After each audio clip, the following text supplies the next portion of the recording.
Hello, my friends. Happy Wednesday. We're talking about sales calls today, or continuing, I should say, continuing our conversation about sales calls that we started earlier this month. And you know, for those of you who were live with me last week, we had the aligned pricing workshop. That was super fun.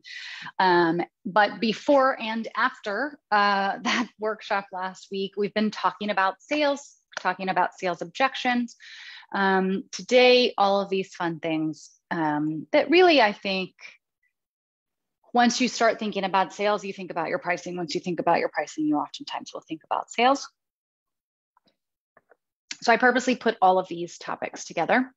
So if you're live, please say hi. If you're on the replay, please say hi. Let me know that you're here. And let me know as we go through what questions you have, what's making sense, what's not, all of that good stuff. A couple of quick announcements. First off, aligned pricing was last week. Had such a good time with you guys.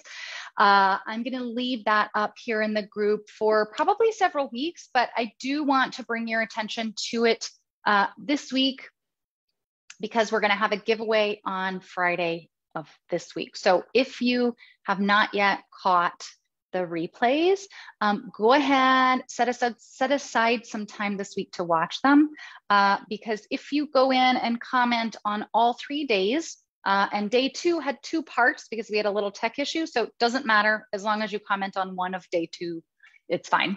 So if you just comment on all 3 days, let me know what you're learning, let me know what questions you're having, et cetera, as you're going through the material.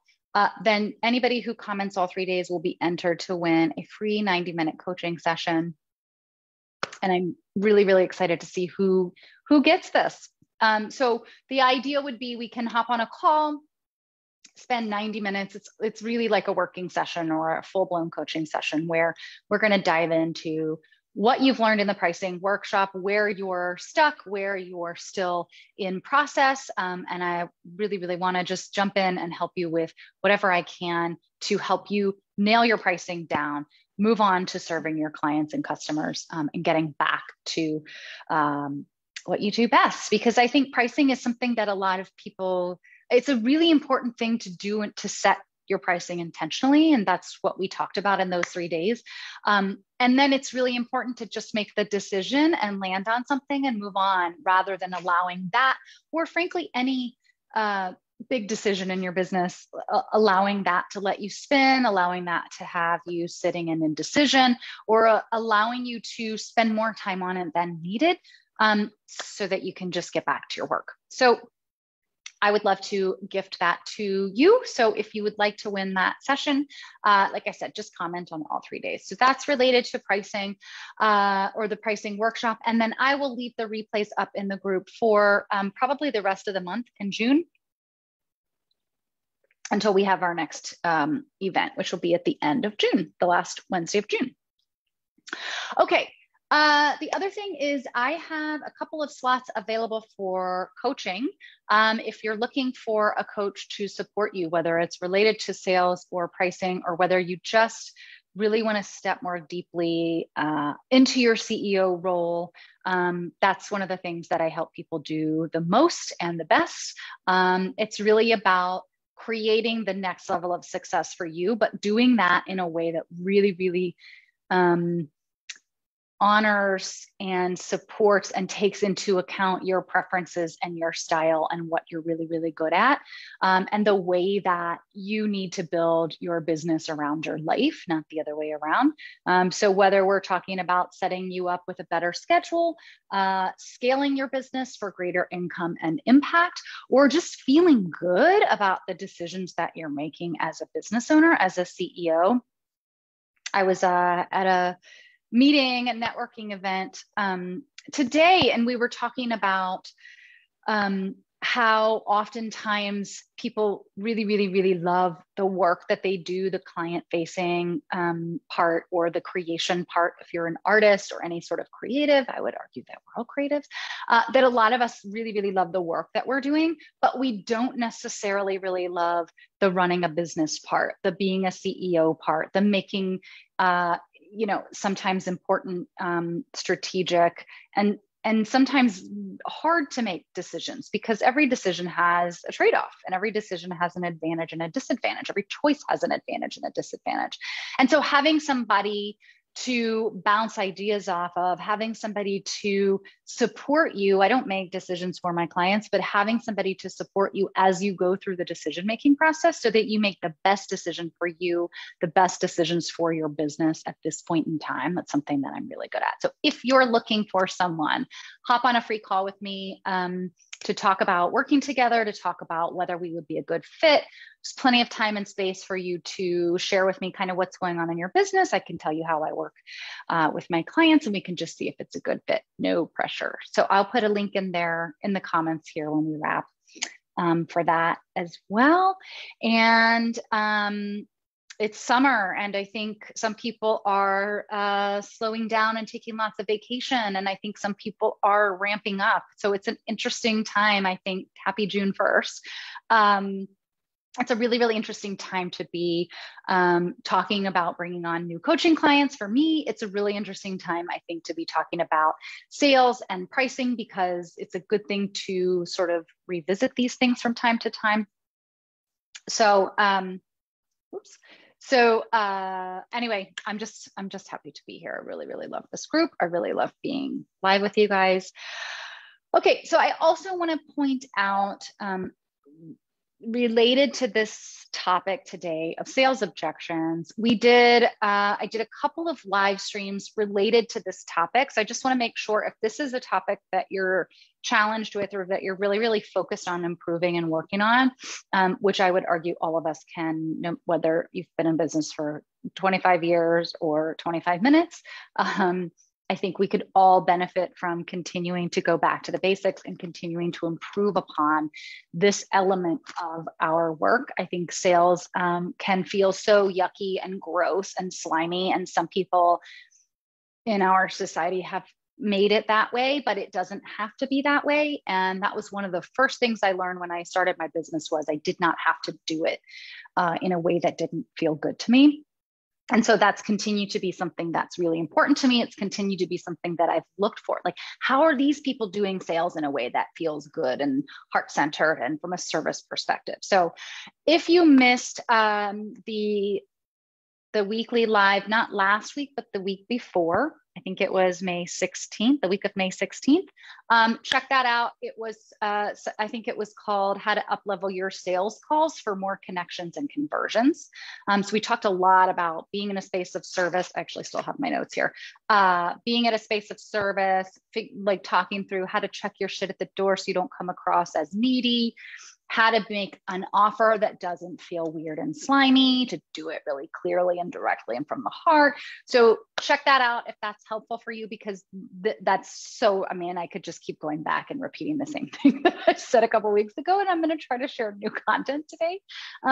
So these two really are meant to go together. So if you're interested, I'll pop the link in here as well. You can also catch all of the live streams in the featured section here in the group.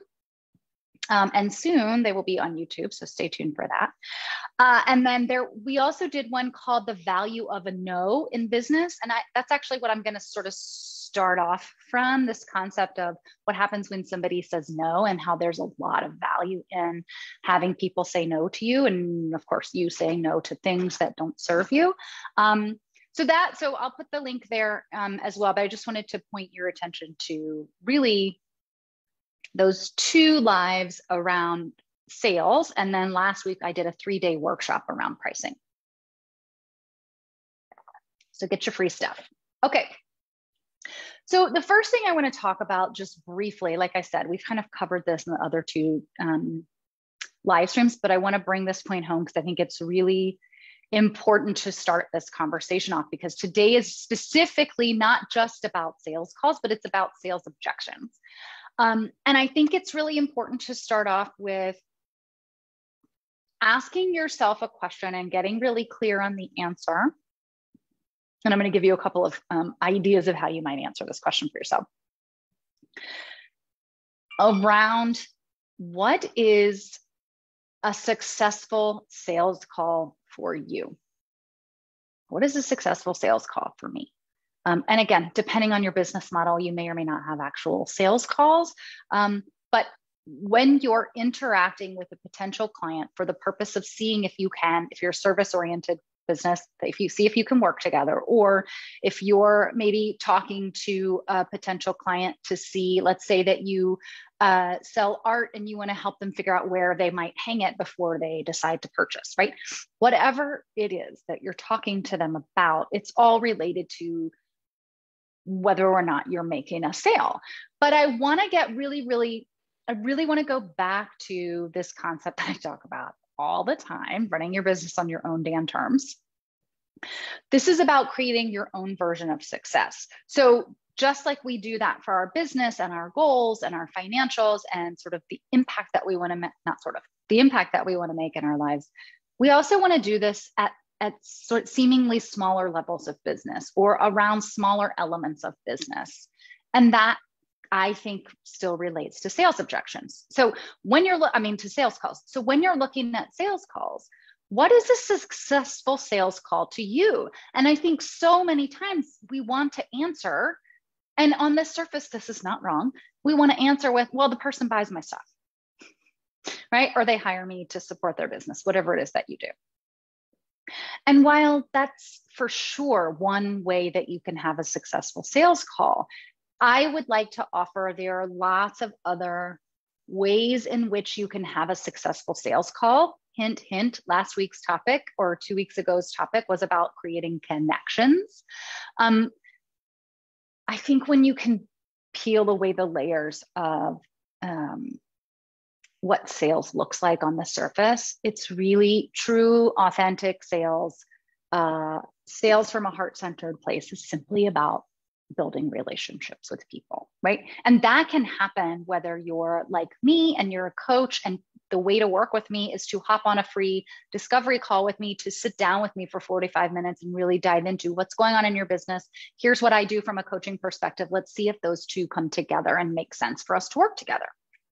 Or whether you connect with people online only via, I'm still connecting with people online through Zoom, but only via email, right? Like you might only communicate with your clients through a website. That's whatever the idea here is for you, whatever the sort of sales call equivalent is for your business, you can still listen to this and take valuable points away.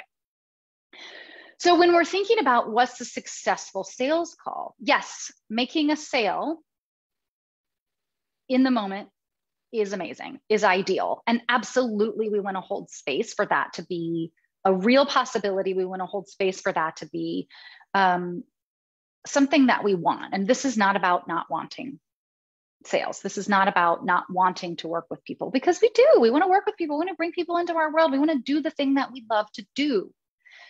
And just because someone does not purchase from you right away, or maybe they say, I don't know, or maybe they say, I want to think about it, or maybe they say, gosh, I'd love to work with you, but now's not the right time. Or I'd love to buy your art, but now's not the right time for me. There's lots of ways that people can say yes later, or maybe. That does not mean no. And so I want to just open your mind to, just like life is I think so much built in around things of continuums, like no human is either good or bad. We're like all good or all, well, I would argue we're all good, but like all of our behaviors are not all good or all bad.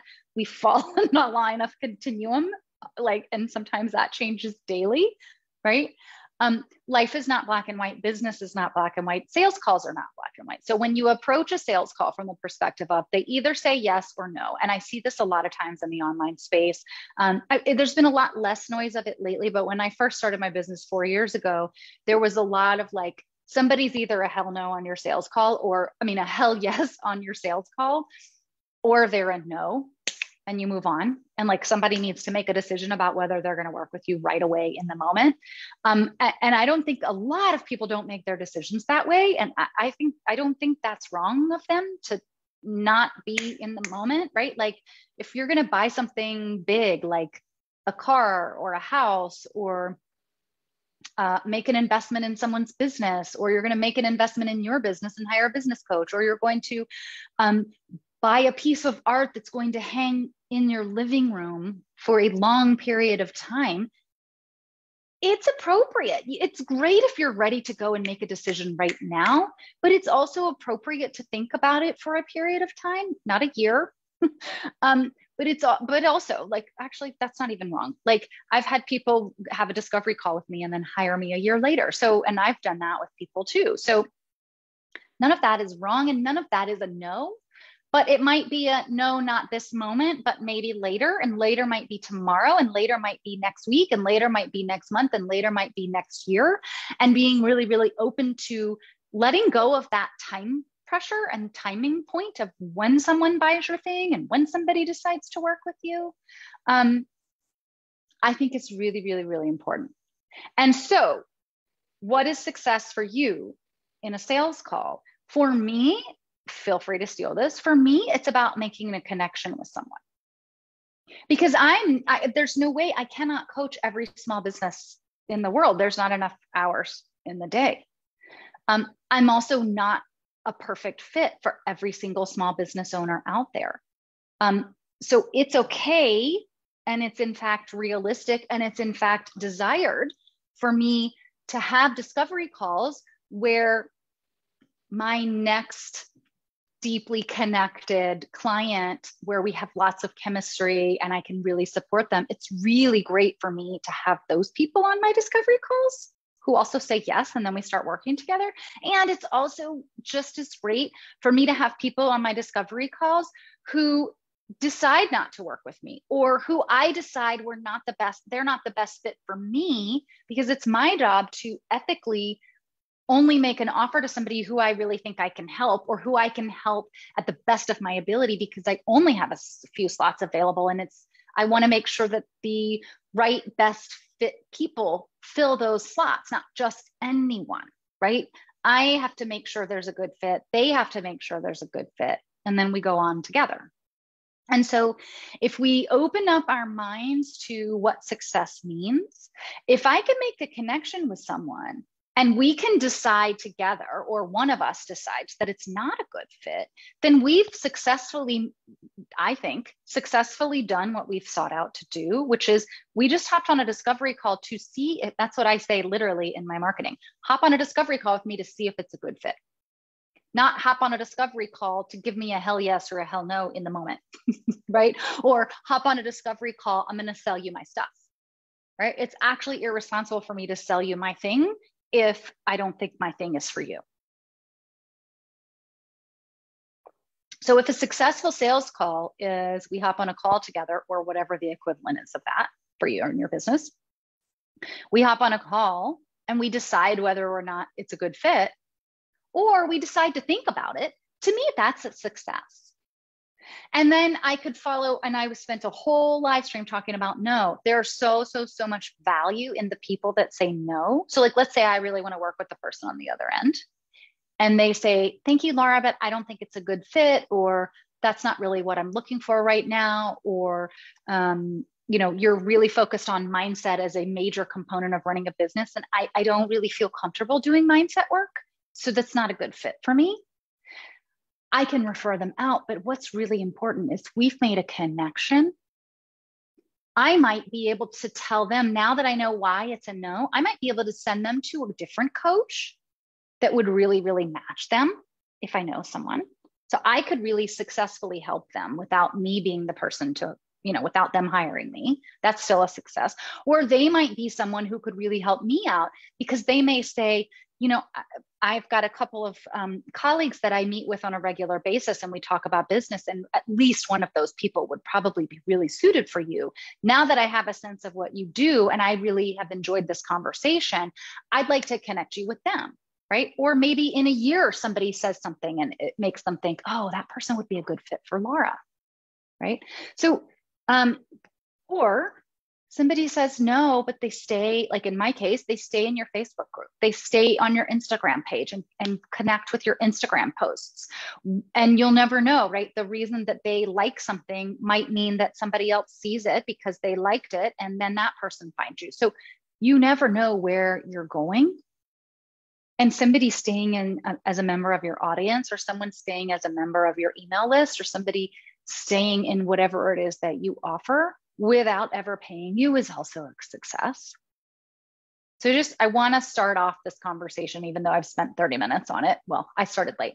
I really want to start this conversation off first by defining success and opening your mind to what is success. So if you're struggling with people saying no to you, or if you get spun out when you have a sales call and somebody doesn't buy, or they don't buy right away, or if you're just struggling with sales calls in general, again, I'll put the links here in the comments for you to check out the other lives. So today we're talking specifically about sales objections. So what do I mean by that?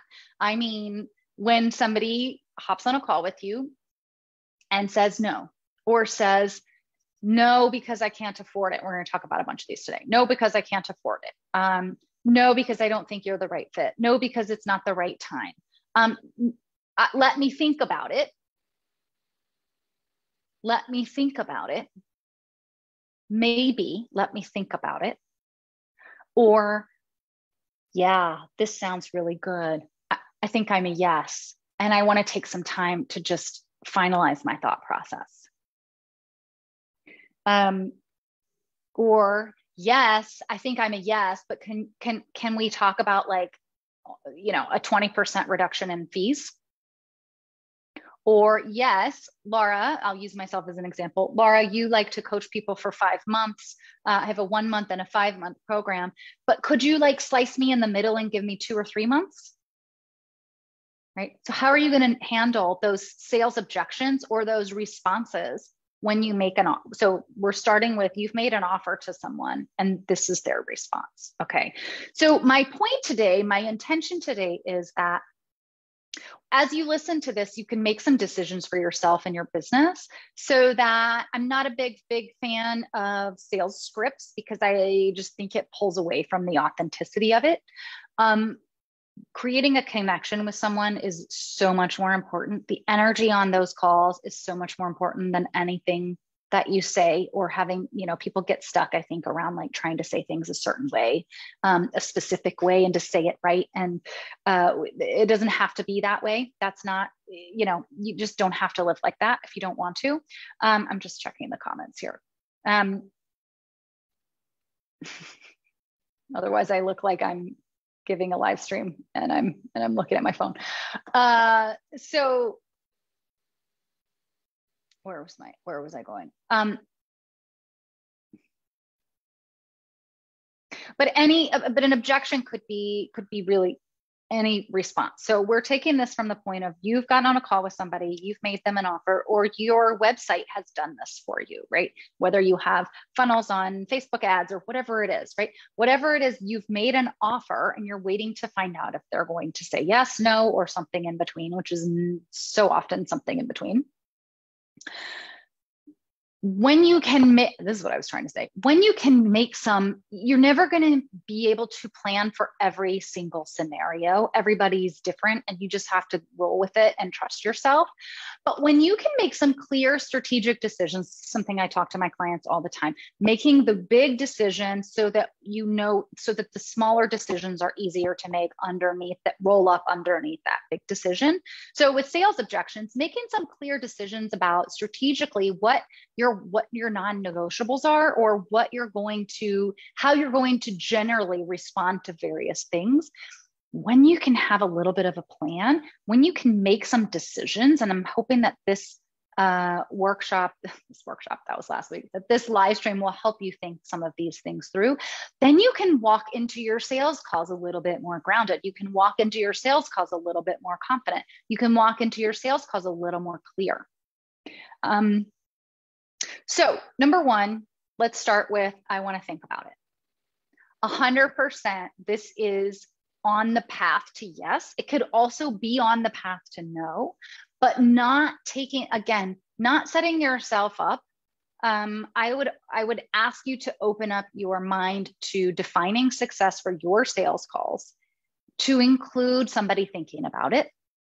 And then you just get to have a strategy or a plan around, great, I'm so glad you're thinking about it. This is a good thing to think about, because this is an important decision. In my case, this is an important decision because you're making a significant investment in your business and in your own personal and professional growth. And I don't want you to take it lightly. I don't want somebody to hop on a call with me and go, yes, yes, yes. And then the next day be like, yeah, I thought about it and I'm a no, right? Of course, that's allowed, but that's not ideal, right?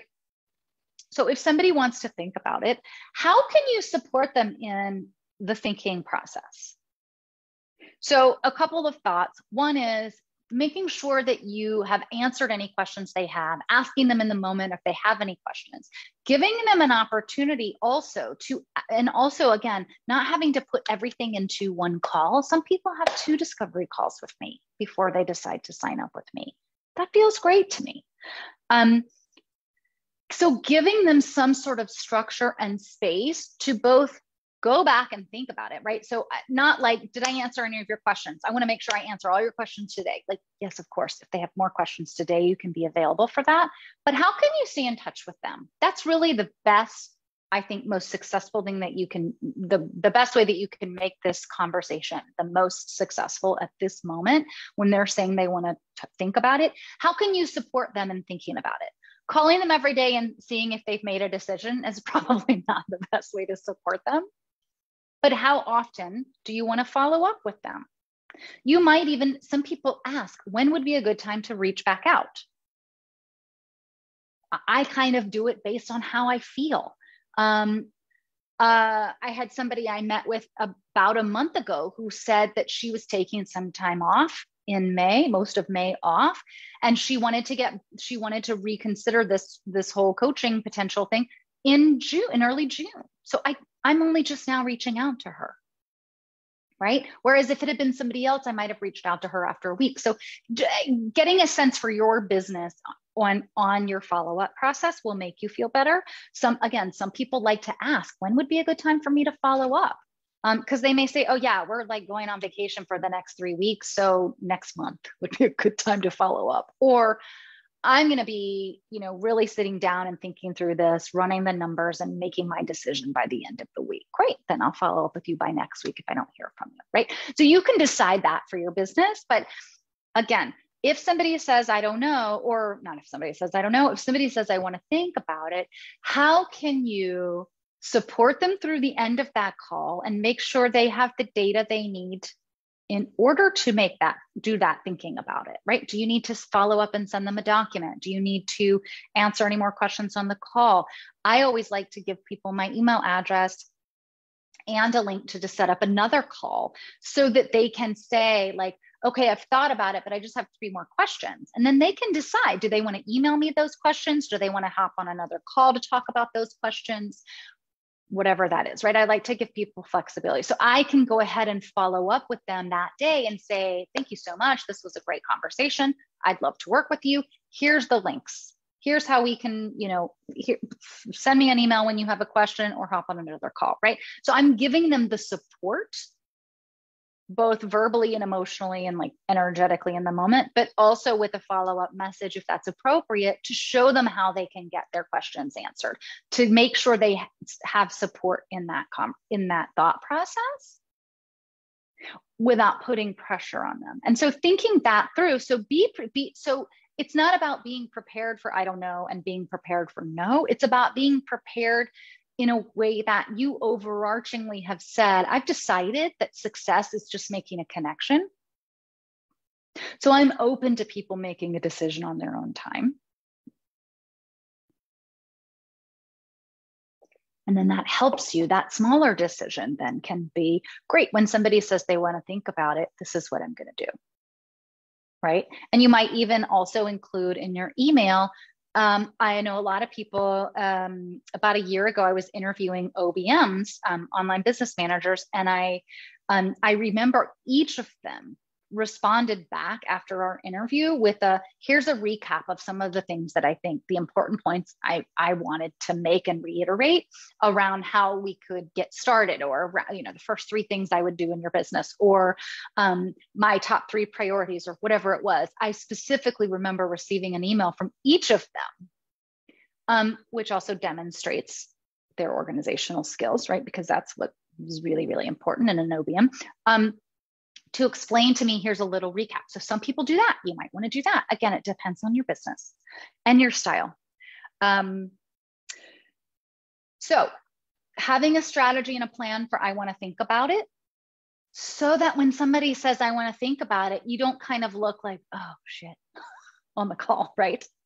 Having a strategy for what are you going to do? How are you going to respond in general, not with a sales script, but in general with number 2, I would really, really love to, but I can't afford it. I can't. Now that I hear your rates on the call, some people like to provide their rates, before somebody even hops on a call. It depends on your business model, depends on what you're comfortable with, what you want to put doesn't matter. But now that I see, or maybe even somebody already knows your rates and they hop on a call and they say no because of money. Okay. First off, there's several ways that you might choose to handle this. And depending on what you do and depending on how the conversation goes, you might want to handle it differently. So again, having thought this process out for yourself in advance just means that you're not thrown when they say, oh, I'd love to, but I can't afford it. Okay, I'd love to, but I can't afford it. Sometimes is a really nice way to say no. Really, really nice way to say no. Or I'd love to, but, or I have to, and also what goes underneath the, I have to think about it is I have to talk to my husband about it, which a lot of people get really, really frustrated with, right? People can make their own decisions. That's how I feel. There's a whole nother, I could do a whole live stream on, I need to talk to my husband about it, but I like to just empower people to make their own decisions, and that I can be supportive in helping them make a decision, but if they need to do that thought process outside of having a conversation with me, I support that too. So I can't afford it. Sometimes I can't afford it is just a really nice way of saying no. And so we're just going to let that go. There are lots of ways that people say maybe, and even the I have to think about it.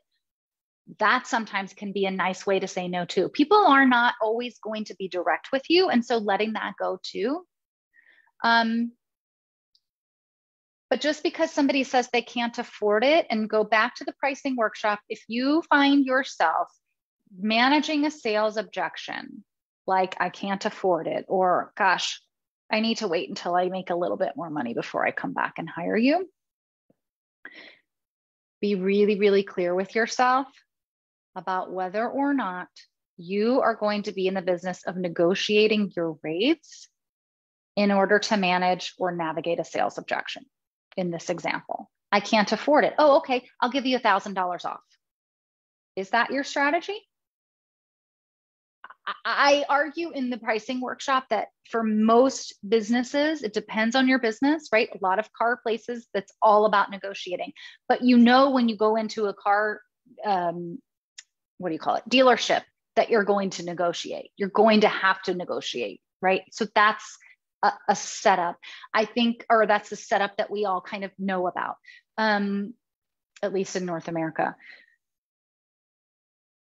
I personally argue that most service-based businesses are better off not negotiating your rates. Let your rates be your rates. There's an integrity issue there. If you're going to charge Bob, $1,000, but you're only going to charge Susie $500 for the same thing. So go back to the pricing workshop if you missed that last week, where I talked ad nauseum about that. But knowing in advance that if you decided in the pricing workshop, my rates are my rates are my rates, big decision, strategic decision, then when somebody on the call says to you, oh, I would love to, but I can't afford it, then you already know option 1 of let me just give them a discount is not your solution. And 9 times out of 10, it doesn't actually serve the best purpose anyway. because you end up sacrificing yourself. You end up, giving Susie a different rate than Bob, but also it doesn't necessarily make the sale, because if they were using it as a nice way to say no, they're a no anyway, right? Or if you give them a 10% discount, but they really needed a 50% discount in order to say yes, So I really, really want to caution people I want to caution you when you find yourself in a tendency of wanting to discount your rates just to make a sale, because it has a ripple effect into your energy, into your relationship with that client, and into a broader impact. I think there's a broader impact to your business when, again, what if Susie, your long-term client, just found out that you gave this brand new Bob, because he negotiated well, you gave him a 50% discount that she didn't get, right? I don't know why I'm talking about Bob and Susie, but that's what I'm doing. So thinking that through and saying, what is my response going to be if somebody says they can't afford it?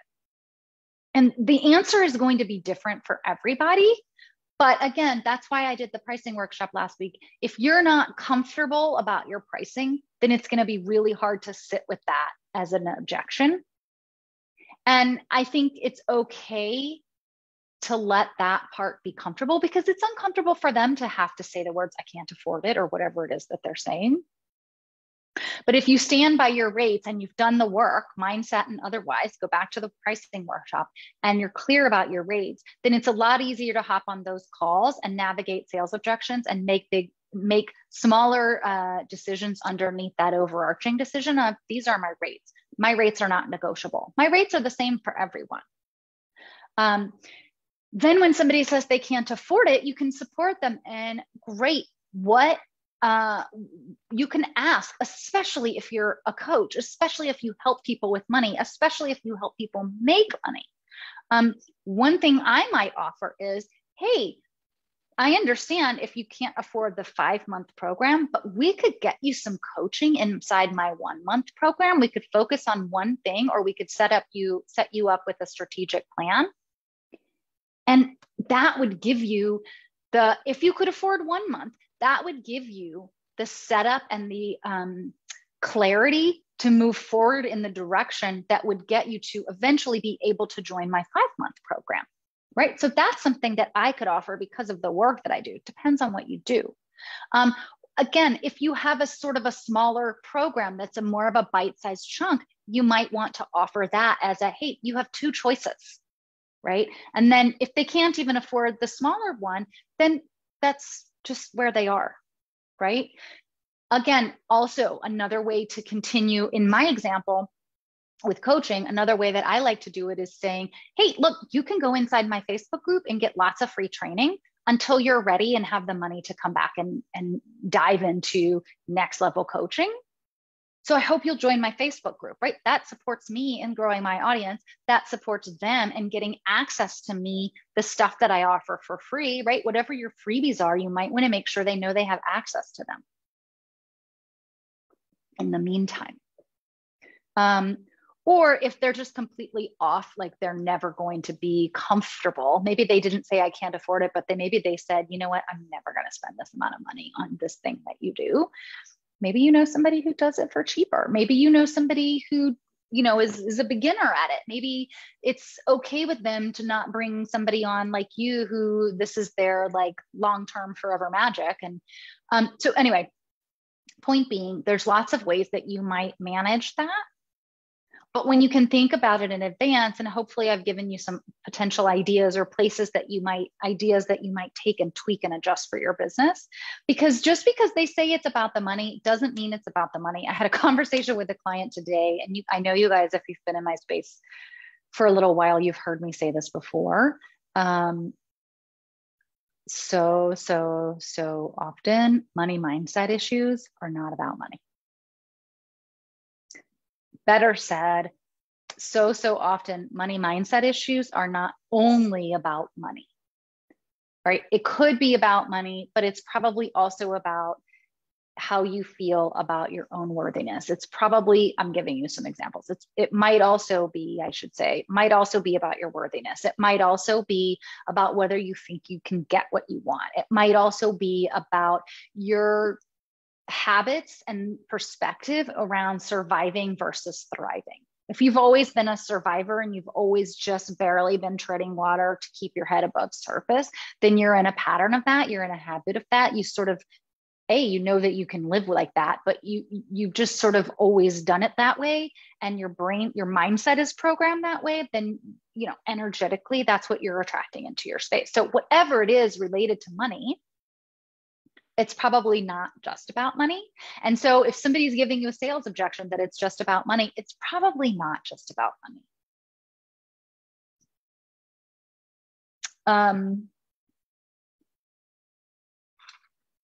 And then depending on, one more thing about this sales objection of no thanks, I can't afford it. People's perspectives about what's expensive or what's an appropriate price or what's cheap are completely all over the board. You are never going to be in a place where you can set your pricing so that everybody thinks it's the right price. It's more important, just like it's just like you have to be sold on your own work in order to sell it. You got to also be sold on your pricing, and then let it go. I have moved around so much in my adult life. So much. I often joke that I'm a professional mover because I'm really good at picking up and moving to a different location. I've done 1, 2, 3. Is it 3? Yeah. 3 cross-country moves from East Coast to West Coast or West Coast to East Coast in the United States. I'm currently living outside of my country now, although I'm sitting in my hometown at the moment because I'm visiting my family. But where was I going with that? Oh my gosh. But all of the times that I've moved, I've noticed how my perspective on money and my perspective on cost of living changes. My perspective on what is affordable housing changes. I've lived in San Francisco, Los Angeles, and DC. San Francisco most recently, and also was the highest cost of living that I've ever lived in. I've also lived in North Carolina, which is growing and growing and growing. And people now say, oh my gosh, it's getting so expensive, but it's still so much more affordable compared to the rest of the country, compared to New York City and San Francisco, that my perspective on prices here is just different than the people who live here who are watching it go up at a rate that's, you know, maybe different than what they would like. And then I live in a developing country. I live in Central America, and for Central America, we live in a very expensive place because it's a tourist destination, and you know, you can charge more for tourists, will pay higher prices than locals will. And so the perspective on pricing there is different. If you talk to a local, they're like, holy crap, that, you know, a 1-bedroom apartment is so expensive. And also they don't pay the same prices. But versus me coming from San Francisco, I moved from San Francisco to Central America, right? To me, everything is a flippin' deal, right? And so I have to be very aware of like understanding what the market is if I were to say yes to a new apartment, because my perspective is, oh, anything lower than $3,000 a month is cheap. And that's not the market where I live. So again, letting go of other people's perspective of what your rates are and being okay with them saying that you think they're expensive. And then also, I kind of think depending on what you do and depending on how you choose to run your business, some people's I'm getting back into pricing, but some people's strategy around pricing is to be affordable.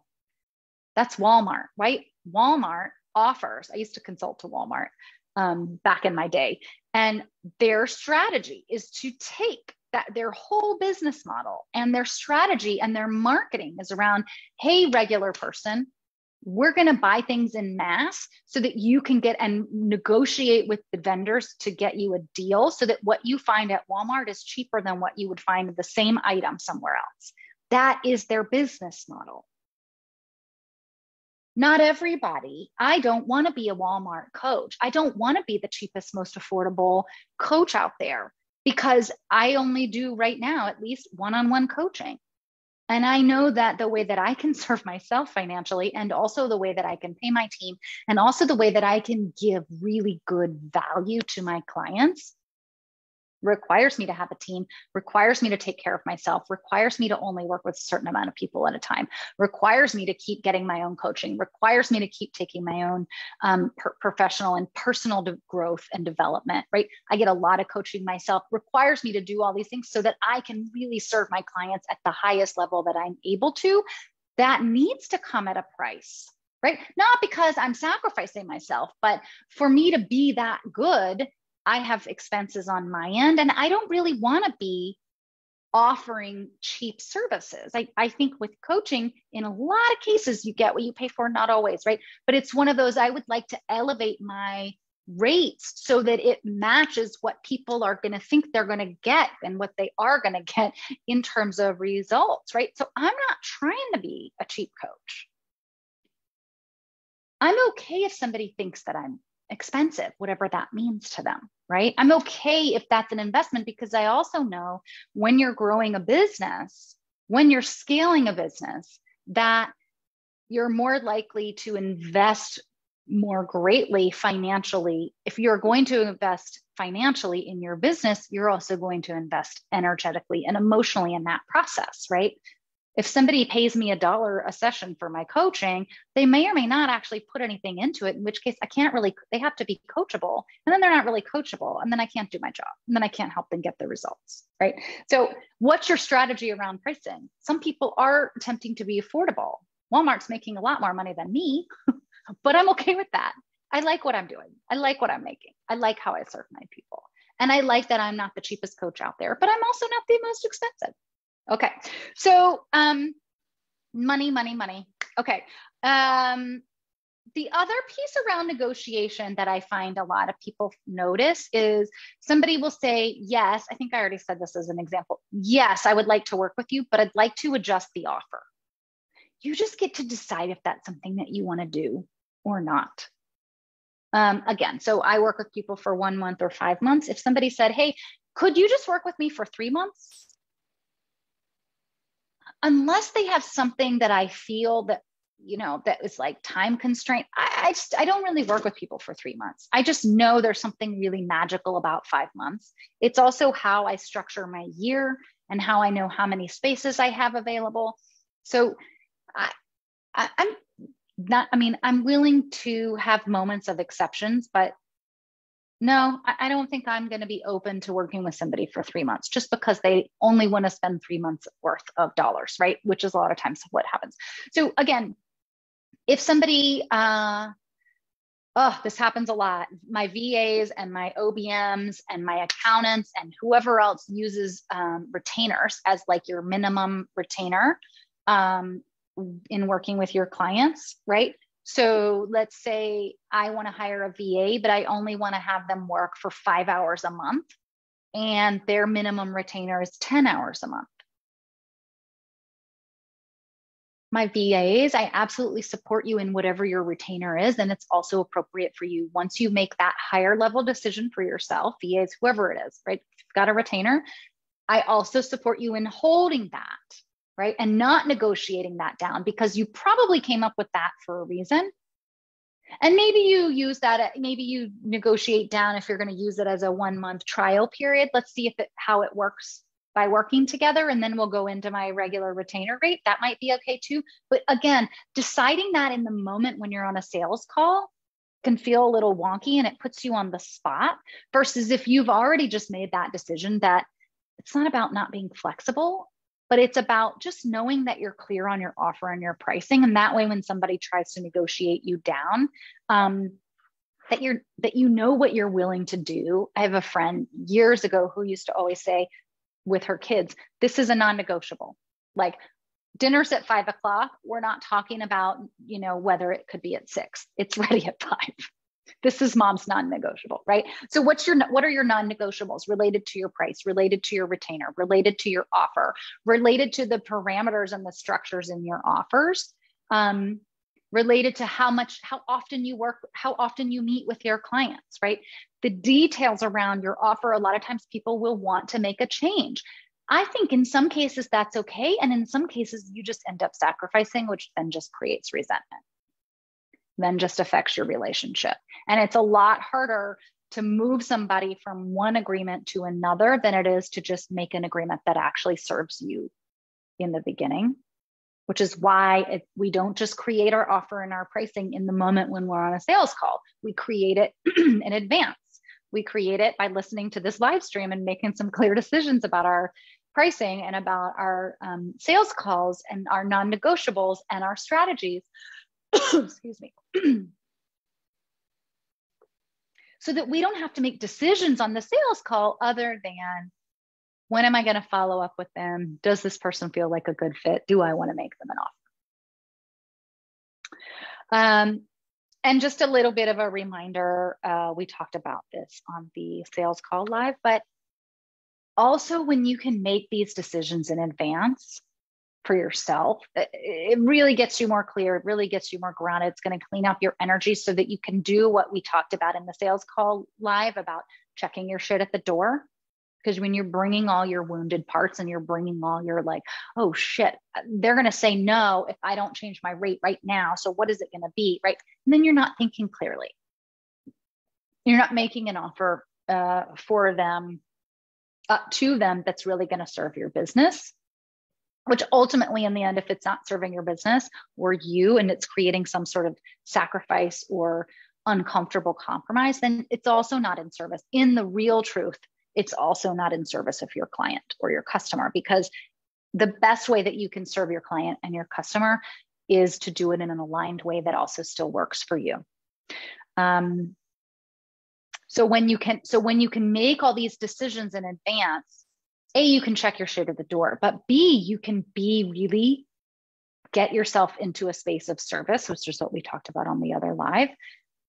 Then you can really get yourself into a space of service, even as you're navigating a sales objection, even as you're receiving a message back from them saying, oh gosh, your prices are too expensive for me. You can just stay clear. And that will serve you. That will serve your relationship with the person on the other end, even if all you ever are is colleagues or, people who just are acquaintances. I mean, and then there was something else I wanted to say. And then also when like, for example, let's go back to the one about people can't afford it or somebody says no because of rates. You can still make them an offer. And we talked about this on the other live as well, but I think it's really, really important to be super clear and straightforward. If there's somebody on the other end of the Zoom or on the other end of the table or the other end of the phone who you really want to work with, even if they've just told you you're too expensive, your rates are too expensive, it's not about you. I think it's really of service to everyone to be really clear about, I hear you. If you decide that you would like to embark on some sort of journey together, I would really love to work with you. So when you're making more money, I hope you'll give me a call. When you're making more money, or when you're ready to spend more money, I hope you'll think about me, because this is what I think that we could do together. This is what I think I could help you with. This is how I think I can help you reach your goals. This is where I think you could go with my support, right? Making that very clear offer is really hard to do if you're also feeling like in the moment I'm being put upon and I have to negotiate my rates down, or this person's going to walk. Just like a first date, keeping it really clear. And I know that not everybody dates this way, but I wish we would, all of us. Letting somebody know that you're interested and knowing that they might say no back.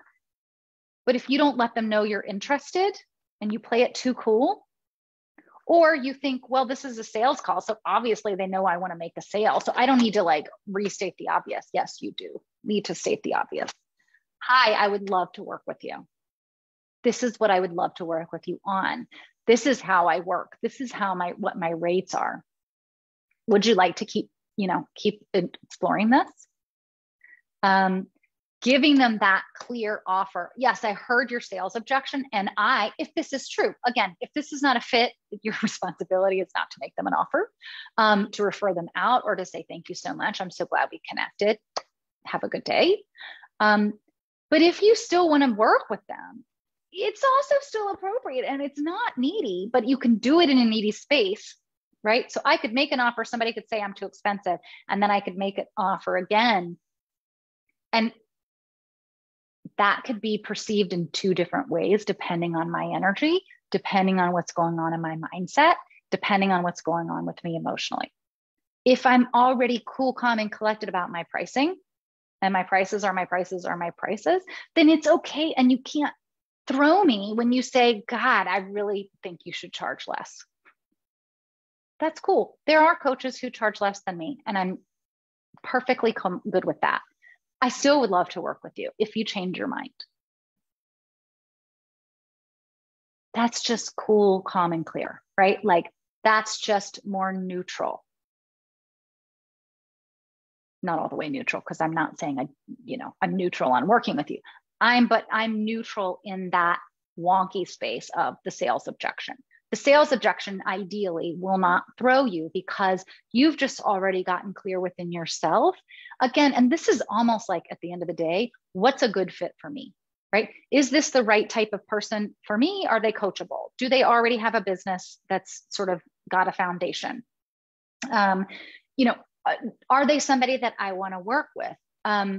All of these things, you're already deciding if they're a good fit. And one of the ways that they are a good fit is, are they going to pay your rates or work with you, right? So you just get to keep deciding. And if they are, it's normal for people to take a minute before investing big dollars in a business coach, in an OBM, in an accountant, in a big piece of artwork, right? Whatever it is that you do, it's okay for people to take a moment before investing. And it's also okay for them to feel that the prices are too much, but they also can just think about it, right? And some people say no, and then they come back and they become a yes.